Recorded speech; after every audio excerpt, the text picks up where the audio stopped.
Hi. So I got this new fountain pen, and I think no, the nib is from Germany, and I got it from a shop in Monastiraki in Athens, and it was quite a different feel to it because you could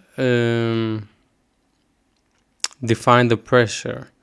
I actually didn't draw with this fountain pen today because I actually made a TikTok about it. So I just wanted to show off the fountain pen because I really liked it.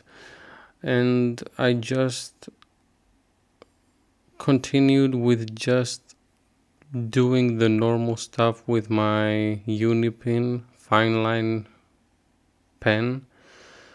And it was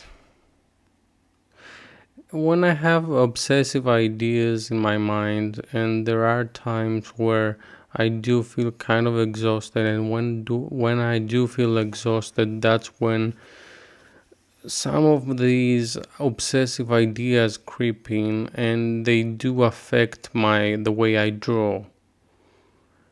And I think that my art should be more free, and it shouldn't be contained into a box, if you know what I mean. Um, this is the period where I am experiencing a lot of setbacks in my mind. So that's why previously the camera fell. That's what you saw there. Nothing important, but I just want to point that out. Um, I feel kind of an emotional exhaustion, and when I do feel like that, I tend to get a setback in my mind. I feel like I don't feel as confident in my lines when I am in that headspace. When I'm in that headspace, it is a lot difficult to concentrate and to make something that looks appealing to me, because right now I'm just making another doodle without giving it any depth or giving it any attention. I'm just making lines, and for me, that's kind of boring right now. And I wanted to explore new ideas and new concepts, but something is holding me back inside my head. And what the difficult part is, um, I do feel like I have a lot to give artistically, but I do have some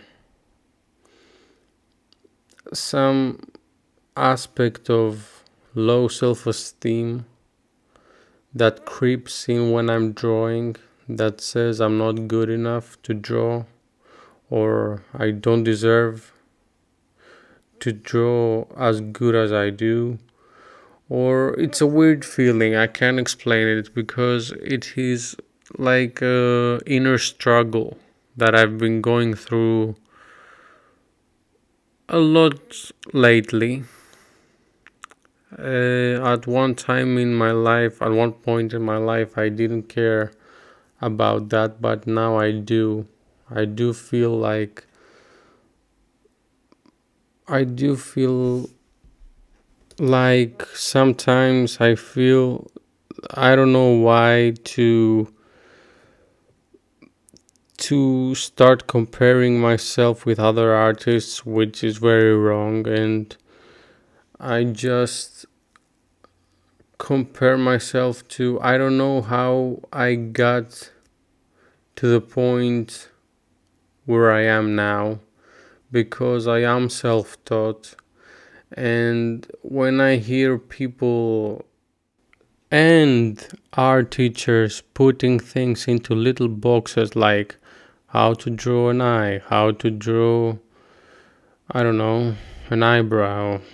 It's fine. It's silly to me. I don't know. It's kind of silly because the one thing that most art teachers should teach the people that come to them is to make them understand the fundamentals of drawing. If you understand the fundamentals of drawing, the shapes, the lines, the way a face works, the way the body works, and I do understand that you have to understand that you need to go through a phase where you will need to practice sometimes things that you won't like like drawing a lot of circles, drawing a lot of triangles, drawing a lot of squares. It is tiring, but if you clump all these things together and start making um, art that has something to say.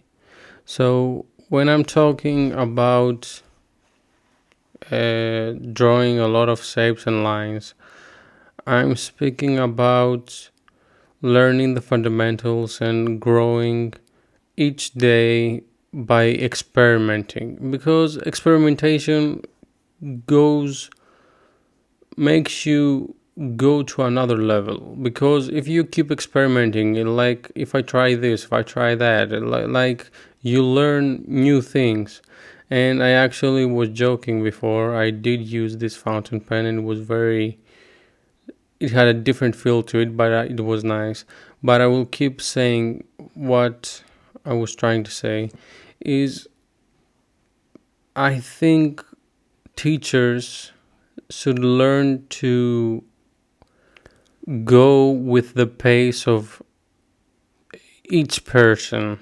And I think teachers should treat each person differently, because some people have different qualities and different talents. So I think if you try to make an abstract artist draw landscapes, he will hate it. So what I'm trying to say is, I didn't start drawing because I like drawing. I like drawing, and it is something I will do for the rest of my life. And when our teachers basically command you to make the world, to see the world as something that is objective when it is subjective. Like when I was drawing a still life, I always used my own technique, like most artists do. But I'm not saying they're doing their job wrong. But what I'm saying is, let the the students experiment more. And experimentation actually gives you a deep connection to your psyche and makes you question how things should be. So that's when intuition comes in and clicks in and makes you think, why shouldn't I try that? I should try this. I should try that. This feels like it should be like that. When this starts working, you get into a flow zone, a flow state.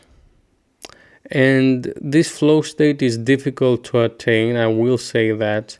But if you do attain and keep exploring your own talents and what you're good at, don't shy away and basically succumb to academic rules, because I don't like realistic I don't like too much realism. I think it's boring. But when it's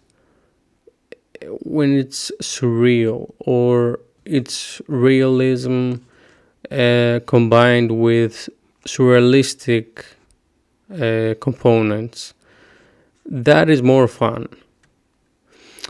I think some people should learn the basics, and you could try to learn from teachers because they have a lot to provide.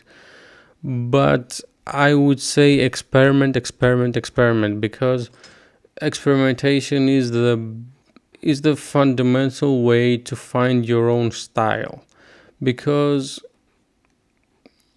it's like meditation when you draw, for me at least, and I think for most people it should be. But most people basically sell their souls to make art that others would like, and that's my opinion about art. And yeah, I'm basically just finishing this video now. I will talk a little bit more because I have a lot to say. And the things the things I feel are most important to an artist is to find their own identity, their own way of expression. Maybe surrealism doesn't suit you. Maybe painting landscapes suits you. Maybe impressionism suits someone. Maybe realism suits someone. But find what suits you and experiment a lot and find your own technique, so it will make it be unique if you try to find that authenticity inside of you. Because I think that is what most, some, not most, some artworks lack, is lack of authenticity. And that's it. That's all I have to say. Thanks for listening to me, and I will hopefully see you next time. Thanks for watching, and bye bye.